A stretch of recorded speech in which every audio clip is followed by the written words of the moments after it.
अस्सलाम वालेकुम। प्रोग्राम आपकी आवाज़ के साथ मैं हूँ बारा से आपका मेज़बान सैयद अदनान नूर। और आज जंग की जो शख्सियत आपके सामने लाने जा रहा हूँ किसी तारुफ़ के मोहताज नहीं है।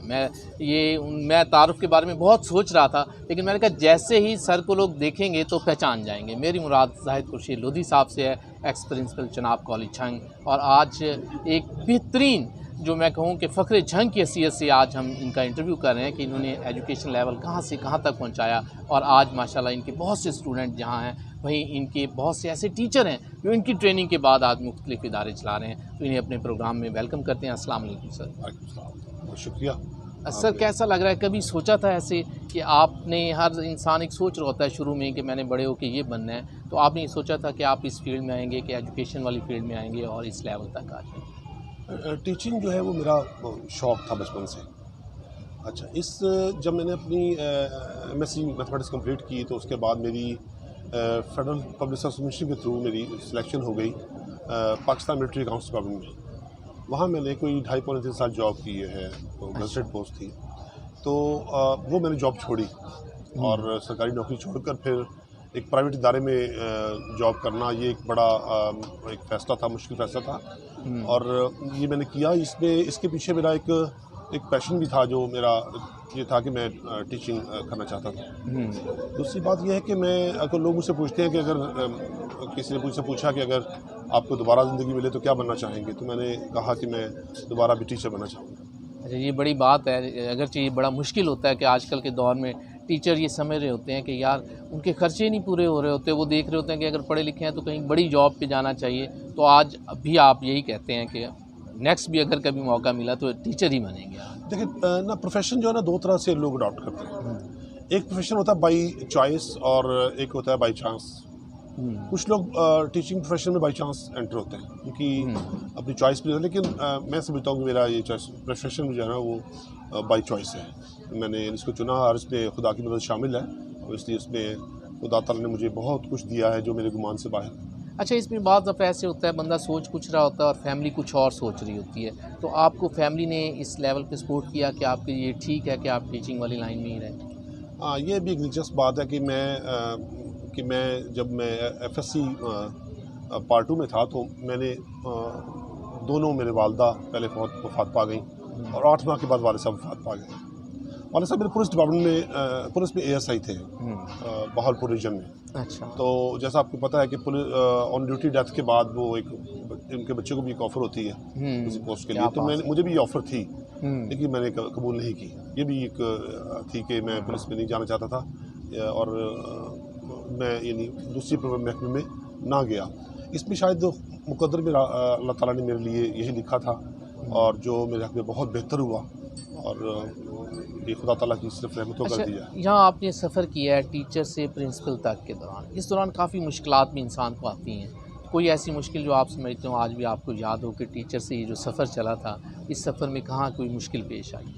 देखिए, टीचर्स बनने के बाद जब आप मैनेजमेंट में आते हैं तो वो भी एक, क्योंकि ख़ास तौर पर जहाँ पर जिस इदारे में आप टीचिंग कर रहे हो वहाँ पर आप टॉप मोस्ट पोस्ट पे अगर आप खुदा की रहमत से आएँ तो वहाँ पर ना एक बड़ा मेन फैक्टर होता है एक्सेप्टेबिलिटी का। वो बहुत मुश्किल होती है कि आप जब अंदर से उन्हीं लोगों के साथ बैठकर आपने खाते पीते थे, उन्हीं के साथ बैठकर गप्पे लगाते थे, वहीं बैठकर अपनी टीचिंग की स्टाफ रूम में बैठकर, और वहीं भी वो लोग आपको आसानी से एक्सेप्ट नहीं करते। मुश्किल काम। हाँ, होता उनके लिए भी मुश्किल। वो समझ रहे होते हैं कि हम क्यों नहीं। हाँ, और एक्सेप्ट नहीं करते। लेकिन अल्लाह ये कुछ मुश्किलात नहीं शुरू में अपने पीयर से, अपने कोलीग से, लेकिन with the pass of time आपको पता है कि time is the best healer. तो आहिस्ता आहिस्ता लोगों की थोड़ा सा वो लोग एक्सेप्ट करना शुरू कर देते हैं, और फिर ये हुआ कि बेहतर ये हुआ कि अल्लाह ताला with the pass of time ये एक्सेप्टेंस जो है वो बढ़ती गई। ये मुश्किल नहीं। अच्छा, ये सारी कामयाबी के पीछे कोई ना कोई होता है जिसकी दुआ, जिसका हाथ, जिसे आप समझते। तो आप क्या समझते हैं कि आपकी कामयाबी के पीछे जो मेन दुआ है या हाथ है वो किसका है?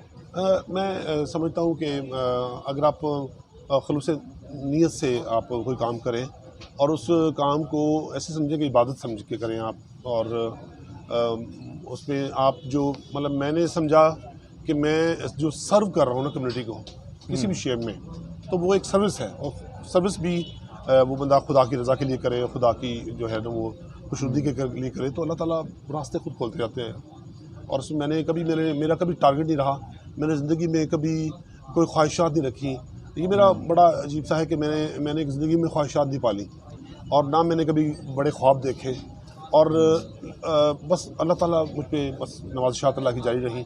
उसमें मैं समझता हूँ कि जो मैंने सर्व किया है ना इस अंदाज़ से, इसको लेकर कि इस जॉब को कहीं भी जॉब की है या अब भी अपना इदारा चला रहा हूँ, तो वो उसमें इस बात को बहुत मलहूज़ ख़ातर रखा है कि ये मैं सर्व कर रहा हूँ लोगों को, और उसके लिए अपने दरवाज़े, अपने टेलीफोन खुले रखे हैं।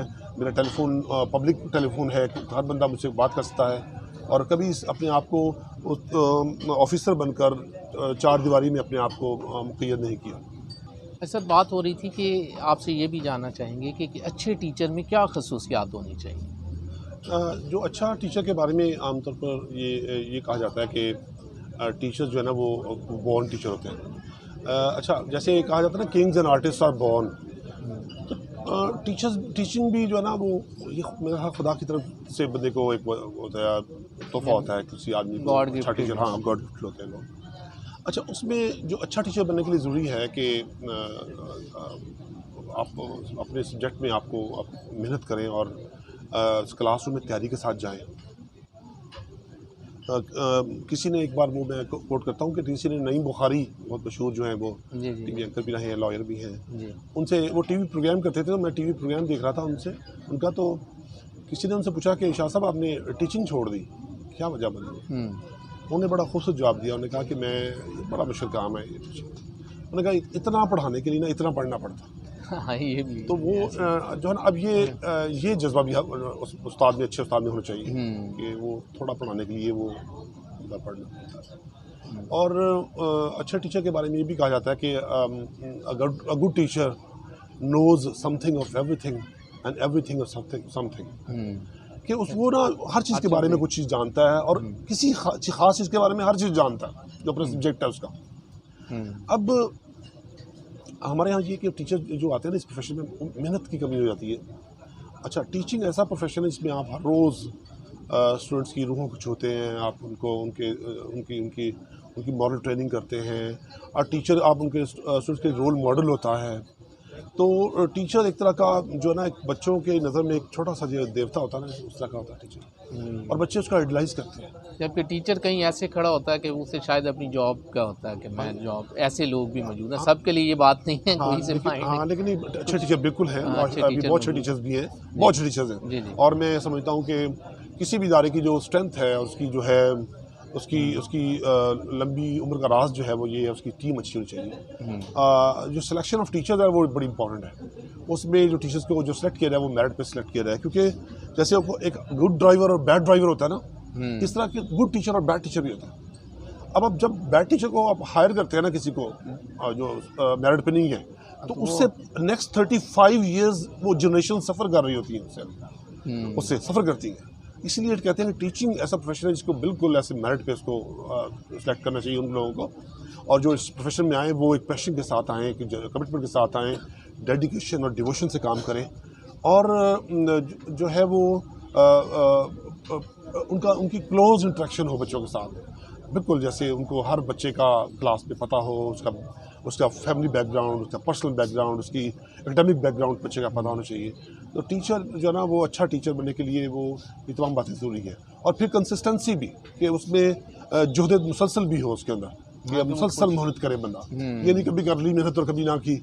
अच्छा सर, एक और बात भी जानना चाहूँगा कि क्या वजह है कि सरकारी टीचर से अभी तक जो है लोग मुतमिन नहीं हो पा रहे होते, वालिदैन नहीं हो पा रहे होते? ये आपको क्या लगता है कि गैप किस वजह कहाँ है? अगरचे सरकारी देखा जाए तो सैलरी उनकी ज़्यादा होती है, उनकी एजुकेशन देखी जाए तो यकीनन वो काफ़ी मेरिट पे आए हुए लोग होते हैं, लेकिन क्या वजह है कि आज तक वालिदैन को वो इत्मीनान में नहीं ले सके? देखिए मैंने भी सरकारी स्कूलों से पढ़ा है, सरकारी स्कूल से पढ़ा है। मेरी मैट्रिक गवर्नमेंट इस्लामिया स्कूल जंग सदर से है। बड़े ज़बरदस्त टीचर होते थे, बड़े कमिटेड टीचर।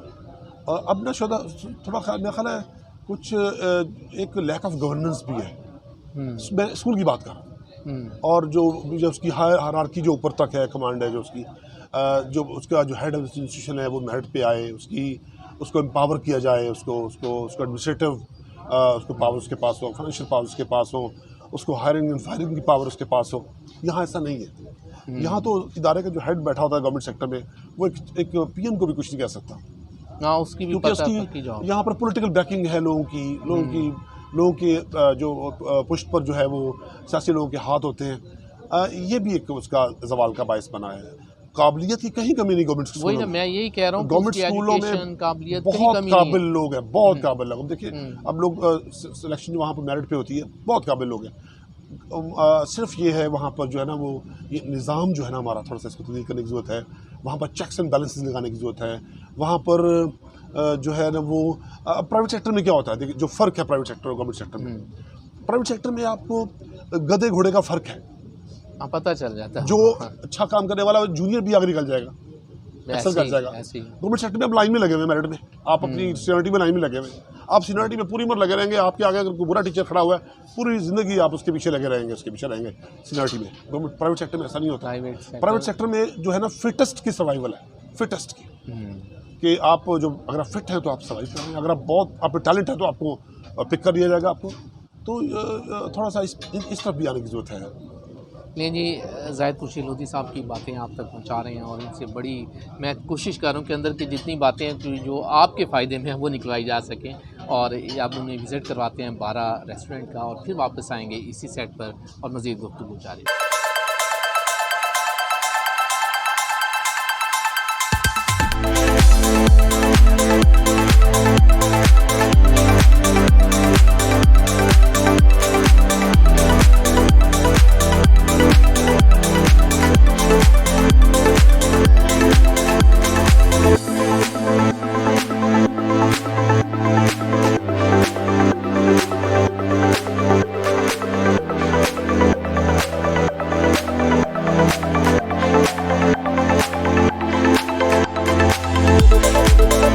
वेलकम बैक नाजरीन और सोशल मीडिया के सामीन।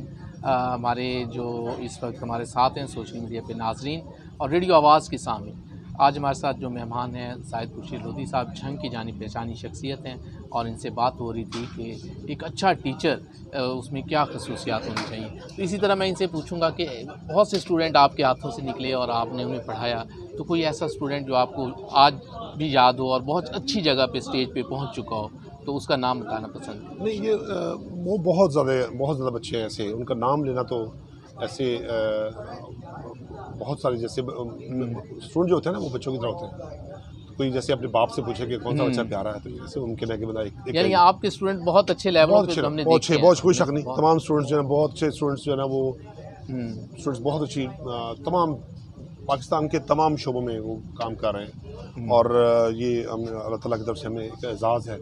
और टीचिंग प्रोफेशन ऐसा है जिसमें आप जो है ना वो रिस्पेक्ट अर्न करते हैं। और आप जहाँ भी जाएं, आपको किसी बड़े शहर में चल जाएं, बड़े शहर के शॉपिंग मॉल में फिर रहे हो आप, वहाँ किसी कोने से एक बच्ची या बच्चा वहाँ से निकले और आपको आइडेंटिफाई कर ले और आपको सलाम करें, तो एक बड़ी खुशी होती है बंदे को। और वो बंदा सोचता है कि, और ये प्रोफेशन ऐसा है टीचिंग, जिसमें मैंने पहले भी बताया आपको कि इसमें जो ना वो इसकी कमाई जो है ना वो इज़्ज़त है, बहुत इज़्ज़त है। अच्छा सर, इसमें आपने माशाल्लाह सर्विस की है एक अच्छे इदारे के साथ और उसे मैनेज किया इतना अरसा, उसके बाद अपना इदारा बनाने का ख्याल कैसे आया कि एजुकेशन के वाले से? हाँ, वो ये बड़ा अजीब सा है कि मैंने ज़िंदगी में कभी नहीं सोचा था कि मैं कोई प्राइवेट स्कूल बनाऊँगा, ऐसे अपना स्कूल बनाऊँगा। मेरा मुझसे बारहा कभी लोगों ने कहा हो, कभी रिश्तेदार अजीज़ों ने, दोस्तों ने, तो मैंने कहा कि मैं इस काम के लिए नहीं हूँ, मैं फिट नहीं हूँ। लेकिन फिर आपको जो मेरा इदारा था, जो मेरा मतलब उस पर मैं जब काम कर रहा था, तो एक ऐसी वहाँ पर सूरत हाल पैदा हो गई जिसमें मैंने सोचा कि जैसे आपको पता है हर इदारे की अपनी इंटरनल एक पॉलिटिक्स होती है, इंटरनल सूरत हाल होती है। तो वहाँ जो है ना मैंने वो इस नतीजे पर पहुँचा कि अब मैंने मज़ीद कोई जॉब नहीं करनी। गो के उसके बाद भी मुझे बड़ी बड़ी अच्छी जॉब्स की ऑफ़र रही अल्हम्दुलिल्लाह रब्बिल आलमीन, खुदा की रहमत से। और लेकिन मैंने सोचा कि जॉब नहीं करनी, अपना कुछ स्कूल बनाता और इस अंदाज से कम्युनिटी को सर्व करते हैं। तो फिर जब मैंने ये मैंने अपनी आखिरी मुलाजमत के आखिरी 3-4 महीनों में ही तय किया। और वहीं पर सोचा, फैमिली को कायल करना बहुत मुश्किल था, फैमिली कन्विंस नहीं हो रही थी, क्योंकि जो सैलरीड आदमी होता है ना, वो बड़ा बुज़दिल आदमी होता है, तरफोक होता है। हाँ, ऐसे लग रहा उसकी होता जो है उसे पहली और- तनख्वाह जो आती है ना, पहली को उसकी, वो उसकी पाँव की जंजीर होती है। तो वो बड़ा मुश्किल था फैमिली को कायल करना, फैमिली को बड़ी मुश्किल लगी टाइम में। फिर बहुत से लोगों की ऑफ़र्स थी, बहुत दोस्तों की, मेहरबानों की शहर में से पार्टनरशिप के लिए, वो मैंने नहीं ली। मैंने कहा क्योंकि मैं समझता था कि पार्टनरशिप में जो एंड है ना, वो कहीं वो जो है ना, वो कोई ड्रॉप सीन उसका अच्छा ना हो, तो कोई बेहतर है उससे बचा जाए। ये आपका अच्छा डिसीजन था ओवरऑल कि आपने पार्टनरशिप हमने बहुत सारी ऑफर्स, बहुत सारी, यहाँ देखिए 50 लाख से लेकर 5 करोड़ तक की इन्वेस्टमेंट की ऑफर्स थी विद 50% पार्टनरशिप। तो मैंने कर लिया। अल्लाह ने रहमत की, काम शुरू किया तो लोगों का जो ट्रस्ट था वो लोगों ने ऐसे जैसे होता है ना, वो दे स्टार्टेड पोरिंग इन, लोग आने शुरू हो गए और माशाल्लाह विद इन 24 डेज़ 200 बच्चा हो गया, 40 डेज़ में 350 बच्चा हो गया। अब जो स्कूल कायम किया, स्ट्राइक ग्रामर स्कूल, और माशाल्लाह 2 साल पूरे हुए, परिपथ हुई, तादाद 1350 थे। अब ऐसे लग रहा है कि जैसे जगह थोड़ी कम हो, बच्चे ज़्यादा हैं। अल्लाह करे इंशाल्लाह दूसरे कैंपस की तरफ जा रहे हैं, उसकी तलाश में इंशाल्लाह अगले साल तक इंशाल्लाह मुमकिन है दूसरा कैंपस। सर, आपने ये झंग में एक तब्दीली देखी है अभी 12 की शक्ल में, कैसा लग रहा है इसका एनवायरनमेंट? बहुत खूबसूरत है, इसकी एम्बियंस बहुत खूबसूरत है, इसकी बैठने का माहौल, इसकी फूड बहुत अच्छी है। तो ये एक खूबसूरत इजाफा है झंग में एक ये रेस्टोरेंट का, और इस पर कमी थी इस तरह के रेस्टोरेंट की जहाँ पर आप कभी आपके मेहमान आए, आपको कुछ जगह ले जा सकें। तो ये उन झंग के रेस्टोरेंट्स की जो फैमिली है उसमें एक अच्छा इजाफा है।